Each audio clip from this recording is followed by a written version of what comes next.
Over the last few years, my team and I have helped launch and sell over 1 billion worth of off-plan residential real estate.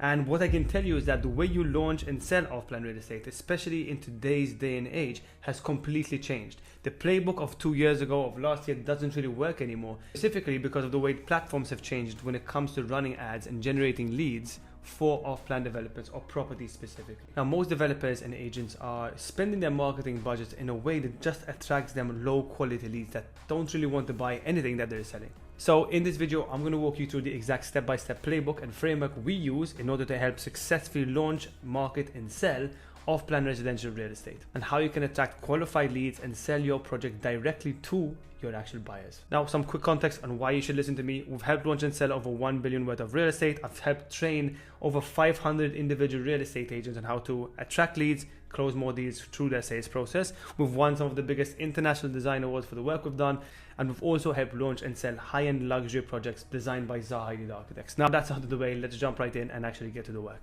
So the first thing I want to make clear is we have to understand the nature of running ads and generating leads and marketing real estate, because it's a different beast entirely. Real estate will always attract a certain amount of unqualified leads, like any other business, but more in real estate, specifically because everybody loves real estate. Whether or not they can afford it or not, people are interested and it's something fun to actually do. If you look at some of the biggest YouTube channels at the moment, they're all real estate walkthrough videos because everyone's interested in real estate and wants to imagine what their life would be like living there. However, the mindset can't be, I only want to deal with qualified leads, because that's impossible. I'm going to show you the ways to be able to build a system to attract qualified leads specifically and shift through all of the noise and time wasters. However, it's an important caveat to have, which is all we have to focus on, rather than I only want to deal with qualified leads, needs to be I need to know my numbers. How much money am I spending versus how much money I'm making? And is that making financial sense for the business? Because you can never run any ads before you understand how much you're willing to spend to sign one specific client profitably. Throughout this video, I'm going to explain to you how we can attract better qualified leads, how we can program the platforms to be able to make sure we're only attracting the leads we want. However, there's always going to be a certain level of unqualified leads and time wasters. And then I'm also going to show you how we can filter through those so you or your team is not really wasting time and effort and energy dealing with leads who aren't really qualified. So that being said, let's jump right in. The first thing we have to understand is the funnel that works best in 2026, because everything has changed with regards to the way the platforms serve your ads and your creatives.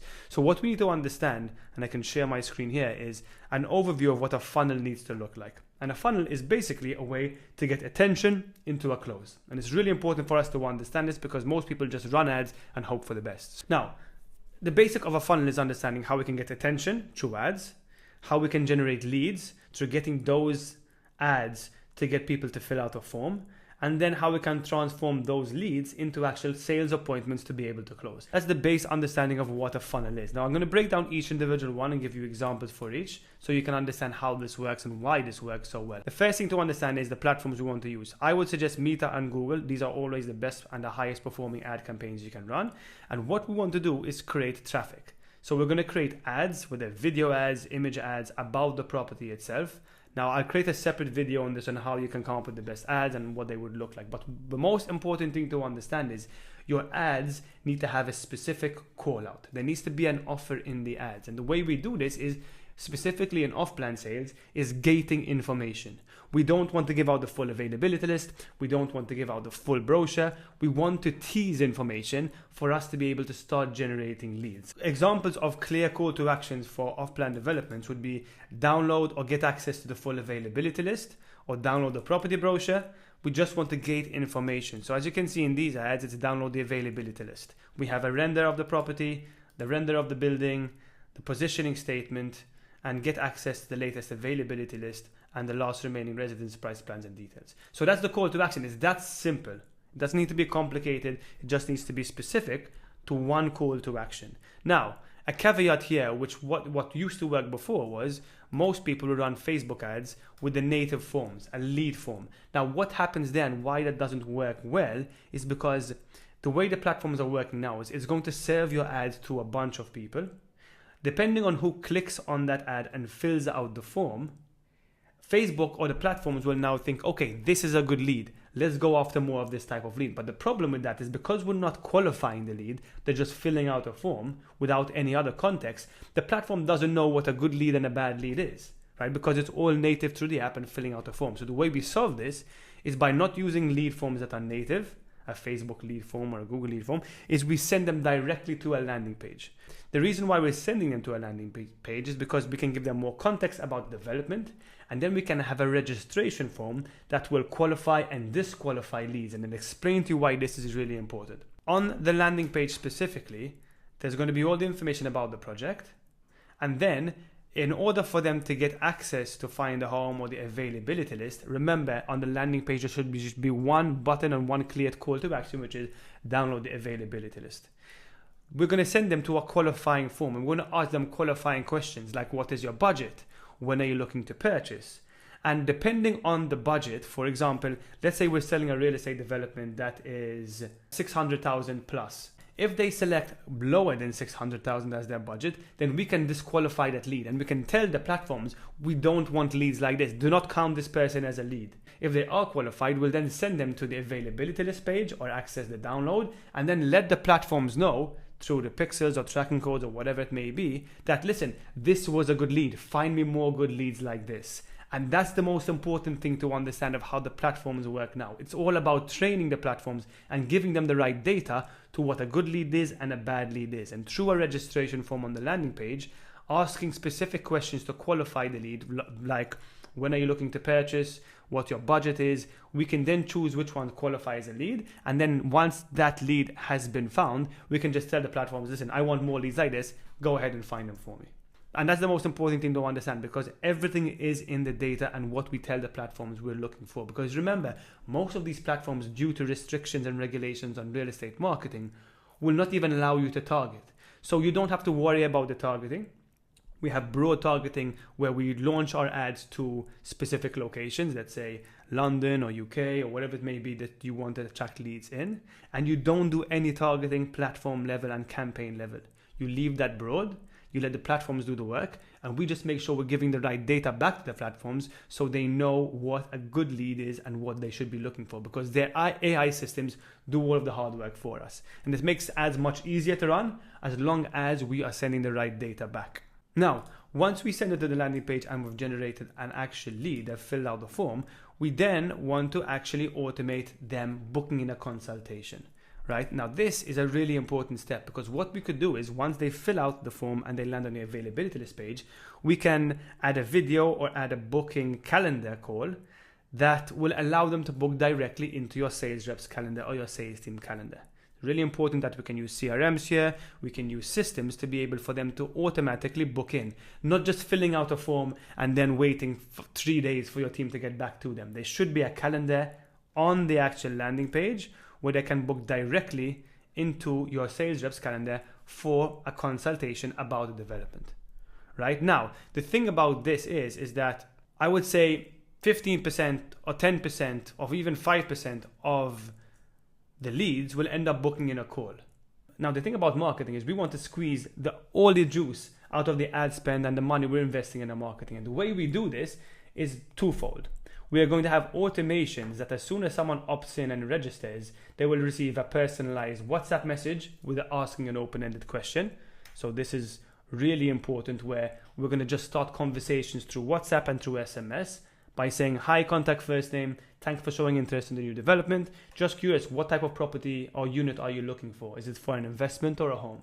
We just want to be able to start conversations in WhatsApp to further qualify them. On top of that, we're going to send out emails, further qualifying and educating them more about the development. But one thing that most people miss, which is the most important hire you can ever do when it comes to running ads online for any business you have, not even just real estate, is hiring an appointment setter. Now, the whole point of this person is just one job. They're going to call every single lead as soon as that lead is generated. So ideally, within the first 15 to 20 minutes, all of your leads that have filled out the registration form are being called. And this is the highest ROI hire you can make. And the reason being is that around 25% more appointments will be set just by this person calling the leads who never booked in a call. Because remember, the thing about real estate and sales is that if someone's looking for a home, they're probably clicking on 100 new ads and different agents trying to sell your property, and that means you're not going to be able to sell direct. So what you want to do is maximize your chances. You want to maximize your chances of actually qualifying this lead and booking them an appointment. And an appointment setter will do that for you. I'm telling you, this is one of the most important hires you can, because your sales reps are never going to have enough time to call up your leads. Your sales rep should be focused and motivated on dealing with qualified leads only. The setter role is a level below the closer or your sales rep, whose only job is to call up the leads. But the best part about this is that you pay them based on commission plus a low base salary. So it's not even a role that you have to pay a lot of money for. I would suggest getting 2 setters or 3 setters depending on the lead volume you have. I guarantee you will close more deals and set more appointments, and your ads will actually work. This is the difference between your ad campaigns working or not. Like as an example of this, last month, a client of mine added 500,000 in revenue based on a setter calling up leads who didn't book an appointment. That's 500,000 in revenue that wouldn't even have existed and would not have actually happened. But because they had one person calling these leads, qualifying and booking them in appointments, their whole business changed and their ad campaign was a success. It went from being an okay ad campaign to being a 10x return on ad spend because they had way more calls and way more opportunities. I'm telling you, property, especially real estate agencies or property developers, this is the highest ROI role you can hire if you are spending money on ads. And the way that would look is they're going to get calls from your setters, they're going to get the automatic SMS and WhatsApp, and they're going to get the email. The whole point of this is we want to maximize the level of success. Now, these should all be automated, the email and the SMS, to send out within the first 5 minutes. We wait 5 minutes because we don't want it to feel like it's automated. If the SMS or the WhatsApp feels like an automatic message, then nobody will really respond. So you want to make those SMSs and WhatsApp feel like a real person send them. And the way you can do this is by setting up these automations in your CRM. So like a Go High Level or HubSpot, you can set up these messages to automatically be sent out through workflows. However, I'll break that down in another video if you want more information about it. Now, going back to where we left off.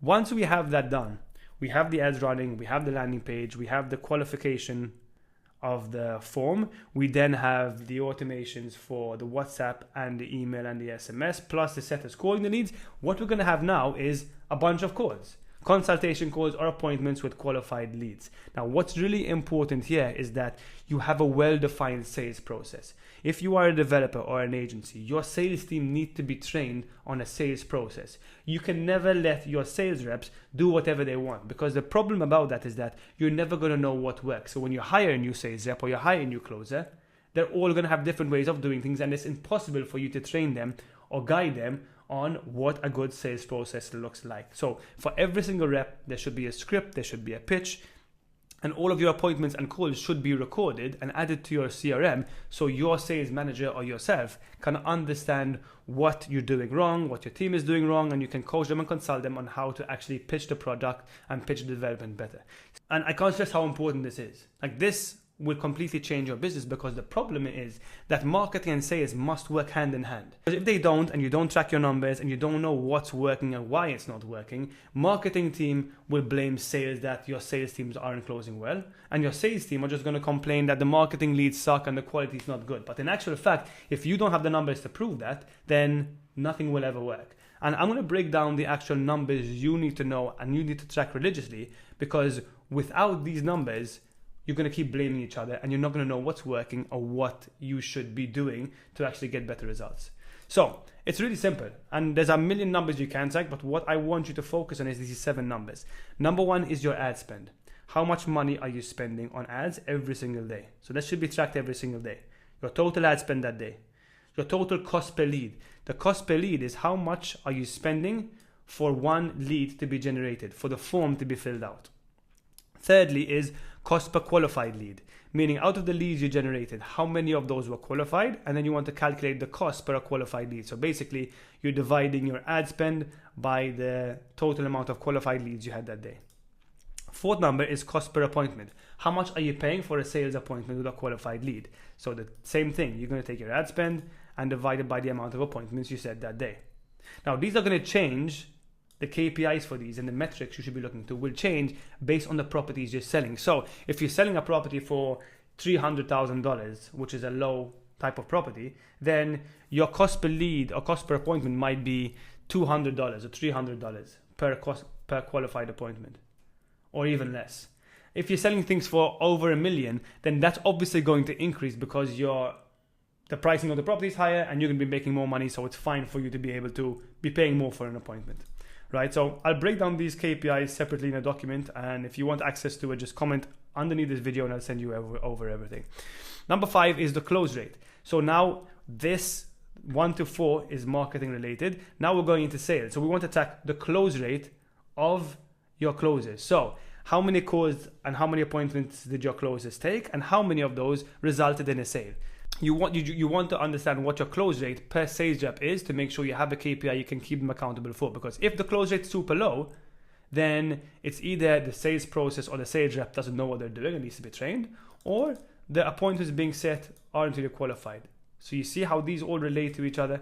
Number 6 is your cost per acquisition. So what you want to calculate now is how much is it costing me to sign and close a deal based on the ad spend I'm spending. So all you're going to do here is you're going to take the amount of ad spend you made and you're going to divide it by the amount of closes that you made. So let's say you spend $1,000 on ads and you closed 1 deal. That means your cost per acquisition was $1,000. If you closed 2 deals, your cost per acquisition was $500 per client, which is insanely low.